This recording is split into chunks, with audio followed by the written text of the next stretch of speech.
Good morning, church. It's my privilege just to share just some devotional with you this week in two parts. I was at the prayer space the other day and I was just caught up in the book of Daniel, and I absolutely love how God used Daniel throughout his life. I mean, the guy was basically captured and had to spend most of his life in captivity, and God used him absolutely incredibly, and he understood who he was in God. And there's this moment in Daniel chapter 5 that there's this massive thing that happens where God writes on the wall in front of the king, and nobody, not even the magicians, not even the wise men in the land, could say what the writing on the wall was. And because Daniel was well known to hear from God, it says this. It says, "So Daniel was brought before the king, and the king said to him, 'Are you Daniel, one of the exiles my father the king brought from Judah?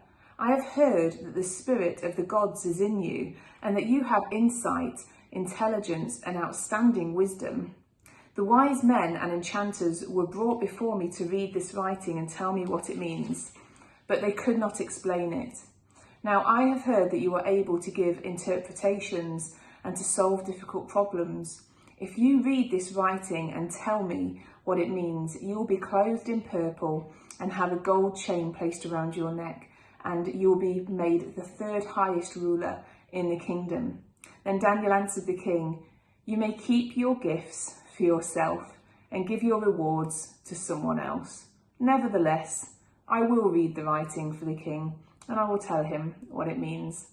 And I loved that, because here's this guy who he just loves God with all of his heart, and he's proven time and time again that no, he will not bow down to other gods. No, he will not, strive after the things that the world are offering him. Even here, the king is offering to promote him to, one of the highest positions in the land. And Daniel says, "I don't need it. I'm happy to tell you what God says, but I just don't need that." And I thought that was really powerful. I mean, his bravery when he then explains what the writing was. I mean, it's pretty damning. God has numbered your days. He's weighed you and found you wanting. Some stuff that he said. He could have easily found himself beheaded. And a bit later on, he ends up in the lion's den, because again, he will not bow down to other gods, and he will not forsake what God has asked him to do.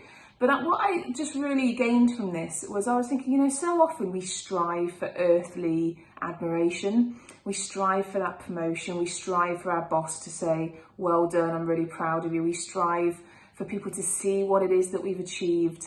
And I was just reading this thinking, do you know what? Daniel didn't care. He didn't care. He knew that whatever anybody could offer him was nothing compared to his relationship with God. And I just want to encourage us today that whatever it is that we're striving for, whatever it is that we maybe are insecure in deep down, and what we're really trying to do is to please people, what we're really trying to do is to gain that admiration from the world. Let's take a leaf out of Daniel's book and say, do you know what? It's nothing compared to what God has to offer. And next time I speak, I'll just be talking a little bit about when Jesus says, what I have to offer is not what the world has to offer. And we'll dig down a little bit deeper into that as well. But I just want to encourage you today that as you start your day, just be thinking, how am I living for just God's approval? How am I living for God's appreciation? How am I living up to God's standards? Nobody else's standards, but up to God's. So I pray that will bless you as you walk into today. God bless.